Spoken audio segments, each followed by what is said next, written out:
Welcome back to the program. Today we are joined by Scott Newgent, who has not only been on the scene the last couple of years talking about trans therapy, trans surgeries, but is here to talk about what he is doing as far as working on the issue. Scott, thanks so much for joining me. I appreciate it. Thanks for having me. Scott, tell us what you're focused on. You've written a lot about your experiences, about what's happening with children that are in the detransing or transing as well. Tell us about what your experience is.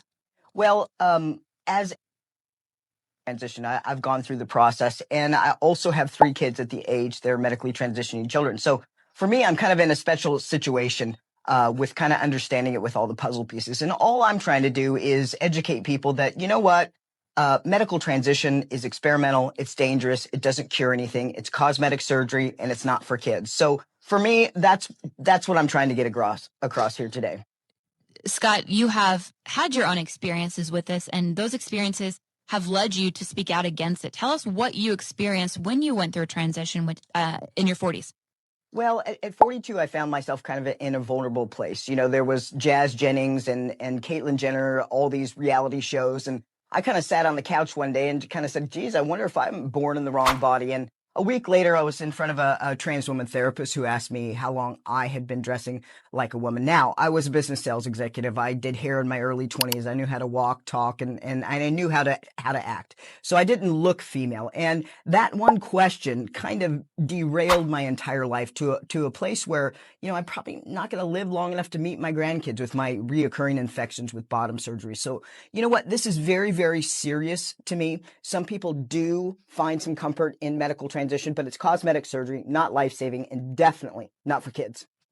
What age, Scott, would you deem appropriate to allow transitions? Obviously, this is something you've gone through, but it's been very harmful for you, for your body. Do you think that there's any age limit that should be assigned for these types of surgeries?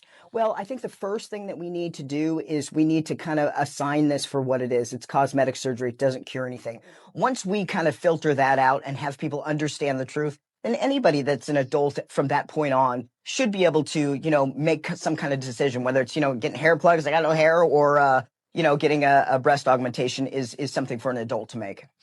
I want to ask you one final question, Scott, and that is, when you're looking across America these days and you're seeing this, when many people are calling an epidemic of children that are transing, what do you have to say to those parents that are watching and saying, you know what, my child may be in the wrong body, I want to help them transition? What do you have to say to parents these days?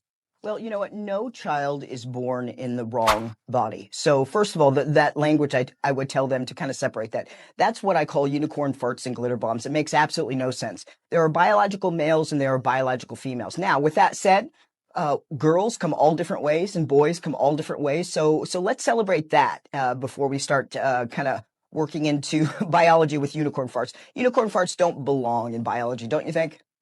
All right, Scott, thanks so much for joining us. We'll talk to you next time. All right. Thank you. All right. Well